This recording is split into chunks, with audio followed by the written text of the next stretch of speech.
ನಮಸ್ಕಾರ ಎಲ್ಲ ಕನ್ನಡ ಜನತೆಗೆ ಸುಸ್ವಾಗತ ನನ್ನ ಚಾನೆಲಿಗೆ. ಈ ವ್ಲಾಗ್ ತುಂಬ ಅದ್ಭುತವಾದಂಥ ವ್ಲಾಗ್ ಅಂತಲೇ ಹೇಳ್ಬೋದು. ಯಾಕಂದರೆ ಒಂದು ವಾರದ ಹಿಂದೆ ನಮ್ಮ ಕಾಲೇಜಲ್ಲಿ ಟ್ರಿಪ್ಪಿಗೆ ಹೋಗ್ಬೇಕಂತ ಡಿಸೈಡ್ ಮಾಡಿದ್ರು. ಹಾಗಾಗಿ ಯಾವೆಲ್ಲ ಪ್ಲೇಸ್ ಅಂದರೆ ವಂಡರ್ಲಾ, ಮೈಸೂರು ಹಾಗೆ ಮಡಿಕೇರಿ ಅಂತ ಈ 3 ಪ್ಲೇಸ್ಗಳು ನಾನು ನೋಡ್ತೇನೆ, ಹಾಗೆ ನಿಮಗೂ ತೋರಿಸ್ತೇನೆ ಅಂತ ಹೇಳಿ. ಹಾಗಾದರೆ ಬನ್ನಿ. 7:33 ಮಂಗಳೂರಿನಿಂದ ಬೆಂಗಳೂರಿಗೆ ನಮ್ಮ ಬಸ್ಸು ಹೊರಡುತ್ತೆ. ಹಾಗಾದರೆ ಬನ್ನಿ ಹೋಗೋಣ.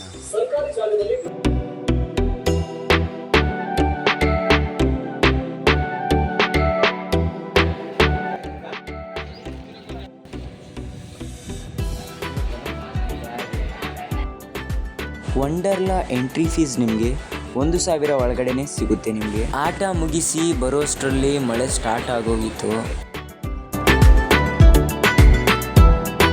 ನೆಕ್ಸ್ಟ್ ವಿಸಿಟಿಗೆ ಬಂದರೆ 20% ಡಿಸ್ಕೌಂಟ್ ಮಾಡುವಂಥ ಕೂಪನ್ ಕಾರ್ಡ್ ಸಹ ಕೊಟ್ಟಿದ್ದಾರೆ ಇಲ್ಲಿ.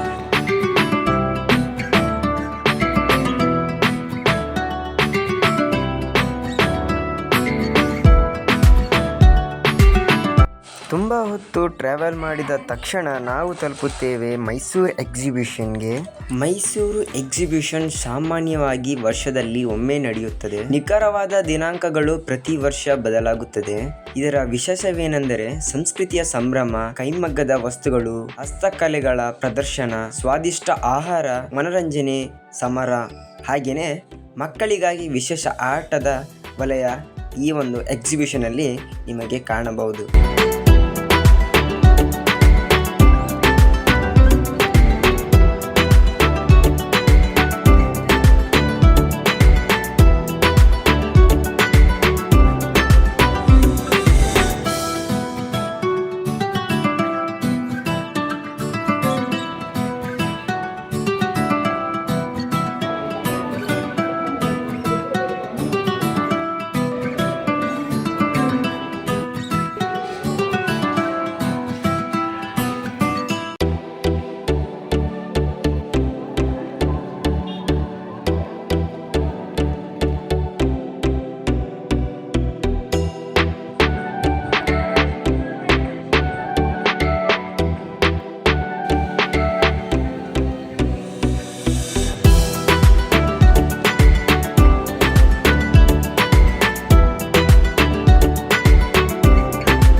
ಎಕ್ಸಿಬಿಷನ್ ಆದ ನಂತರ ನೆಕ್ಸ್ಟ್ ಡೇ ನಾವು ಹೊರಡ್ತೀವಿ ಚಾಮುಂಡಿ ಬೆಟ್ಟಕ್ಕೆ.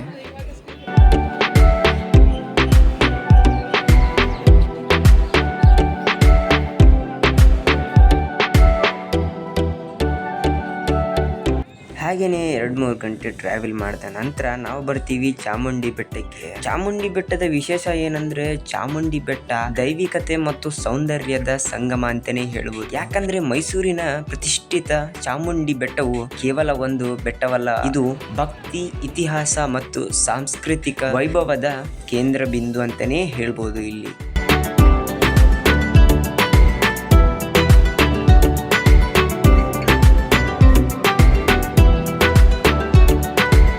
ಚಾಮುಂಡಿ ಬೆಟ್ಟ ಆದ ನಂತರ ನಾವು ಬರ್ತೀವಿ ಗೋಲ್ಡನ್ ಟೆಂಪಲ್ಗೆ. ಗೋಲ್ಡನ್ ಟೆಂಪಲಿನ ವಿಶೇಷವೇನೆಂದ್ರೆ ಗೋಲ್ಡನ್ ಟೆಂಪಲ್ ಅಥವಾ ಹರ್ಮಂದಿರ್ ಸಾಹಿಬ್ ಸಿಖ್ ಧರ್ಮದ ಅತ್ಯಂತ ಪವಿತ್ರ ತಾಣವಾಗಿದೆ. ಅಮೃತಸರದಲ್ಲಿ ನೆಲೆಸಿರುವ ಈ ದೇವಾಲಯವು ತನ್ನ ಸ್ವರ್ಣದ ಗುಮ್ಮಟಕ್ಕೆ ಹೆಸರುವಾಸಿಯಾಗಿದೆ. ಇದು 16ನೇ ಶತಮಾನದಲ್ಲಿ ಗುರು ಅರ್ಜನ್ ದೇವರು ಎಂಬ ಈ ದೇವಾಲಯದ ನಿರ್ಮಾಣವು ಪ್ರಾರಂಭಿಸಿದರು. ಹಾಗೆಯೇ ಮಹಾರಾಜ ರಣಜೀತ್ ಸಿಂಗ್ ಅವರು 1830ರಲ್ಲಿ ಈ ದೇವಾಲಯವನ್ನು ಸ್ಮರಣದಿಂದ ಅಲಂಕರಿಸಿದ್ದರು. ಇದು ಸಿಖ್ ಧರ್ಮದ ಮುಖ್ಯ ಗ್ರಂಥವಾದ ಆದಿ ಗ್ರಂಥದ ಆಸನವಾಗಿದೆ.